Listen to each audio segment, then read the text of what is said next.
السلام عليكم ورحمة الله تعالى وبركاته. كيف دايرين؟ لاباس عليكم؟ كنتمنى يا ربي تكونوا في صحة جيدة وتكون احوالكم كلها مزيانه يا ربي. مرحبا بكم في فيديو جديد عندي في القناه. الا كنتوا اول مره كتشاهدوا هذا الفيديو عجبتكم القناه ما تنساوش تضغطوا على زر الاشتراك وكذلك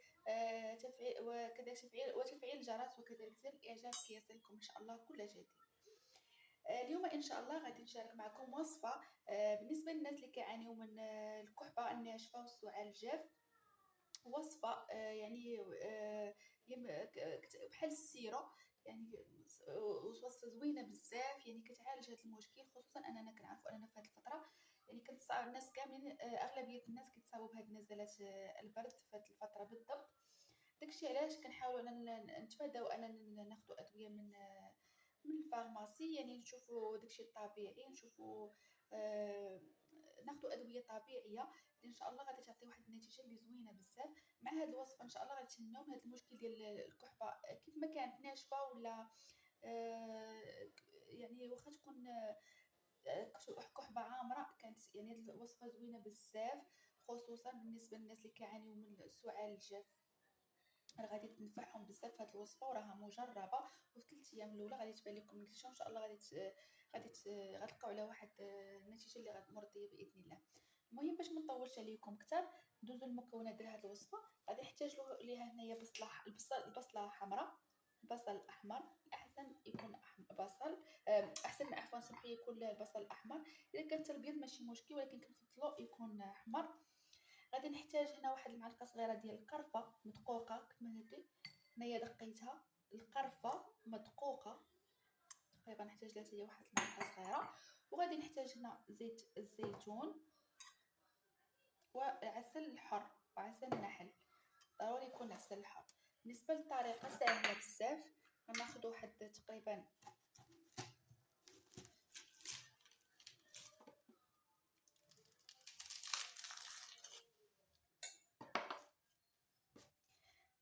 بصله حمراء، ناخذ تقريبا غير النصف ديالها نقشرها.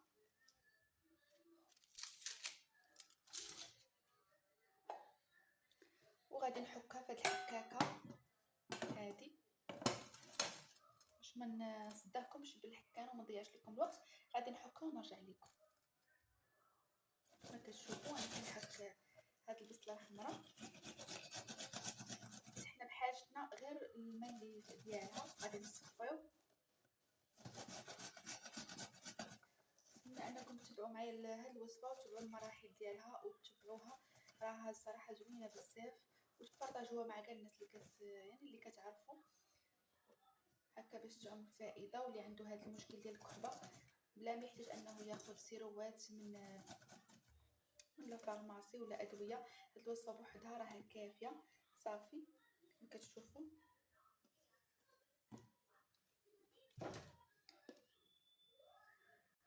صافي كما كتشوفوا انا حكيتها.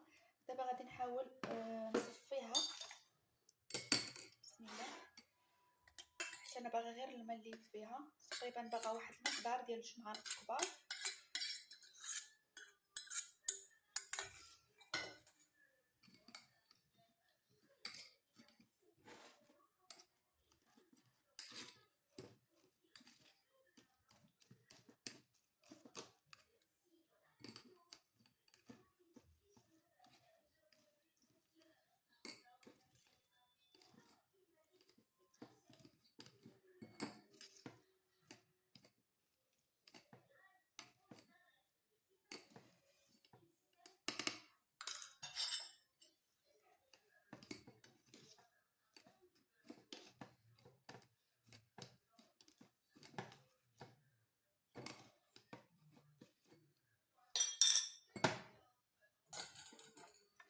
تقريبا عطاتني واحد 2 معالق كبار كما تشوفوا.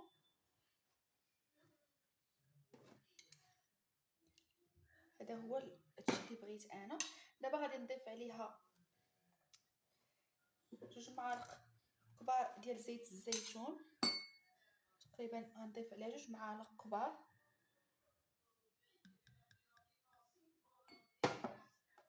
نتمنى يكون واضح. المعلقه الاولى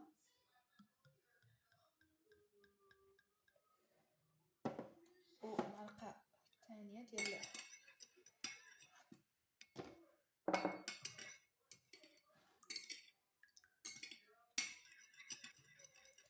تبعوا معايا هاد الوصفه حتى للاخر، وراه ان شاء الله غادي تعطيكم واحد النتيجه اللي زوينه الا تبعتوها. هنا غادي ناخذ تقريبا واحد المعلقه صغيره ديال القرفه مدقوقه، شفتوا معايا معلقه صغيره ديال القرفه مدقوقه.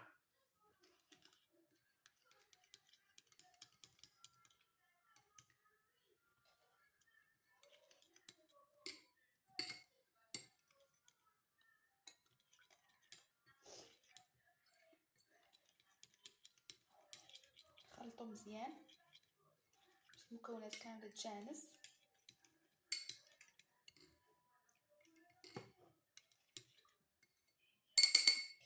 دابا غادي نضيف 2 معالق ديال العسل الحر.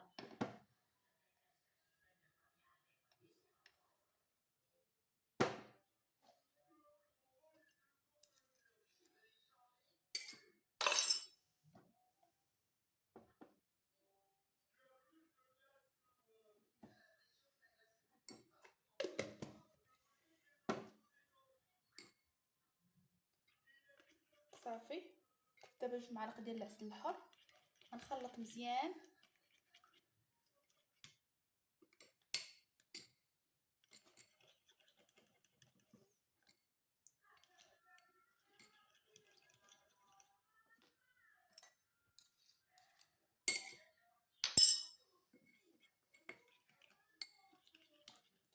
غيولي عندي بحال شي سيرو. صافي ملي كيتخلط كتحسوا خلطات مزيان. صافي دابا ولات جاهزه. ملي صافي كنوجدوها بحال هكا كنغطيو عليها، ما كنستعملوش ديك الساعه، كنغطيو عليها وكنخليوها ليله كامله. يعني كتبات الليل كامل. كتبات هاد الوصفه مغطيه حتى الغد الليل. يعني كنحاولوا نديروها في الليل والغد الليل ان شاء الله تبات الليل كامل باش المكونات يلقوا مع بعضياتهم يتجانسوا.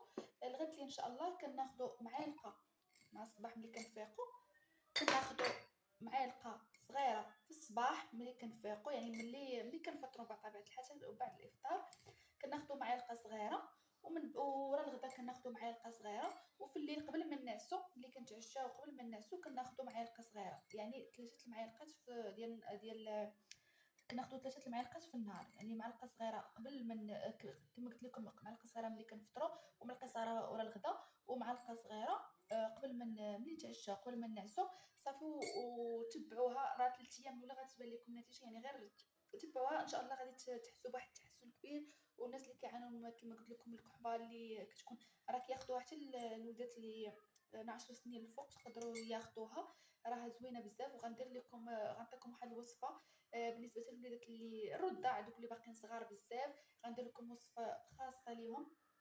هاد الوصفه ما كنعطيوهاش حسب القرفه شويه مجهده، ما كنعطيوهاش والبصله هي مجهده عليهم، ما كنعطيوهاش الوليدات اللي باقيين كيرضعوا اللي باقيين صغار. غندير لكم وصفه ليهم بوحدها ديال حتى هي ديال الكحبه وديال السعال.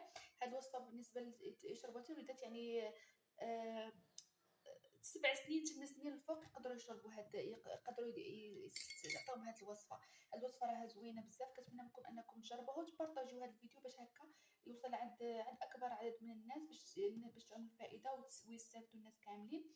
صافي كان هذا هو الفيديو ديال اليوم، كنتمنى انه يعجبكم ولا كان في المستوى ويعجبكم. كنت ما تنساونيش من اللايكات ديالكم هما اللي كيشجعوني ومن لي كومونتير، وشاركوا في القناه اللي كنتو مشاركينش. تهلاو ليا في ريوسكم، والسلام عليكم ورحمه الله تعالى وبركاته.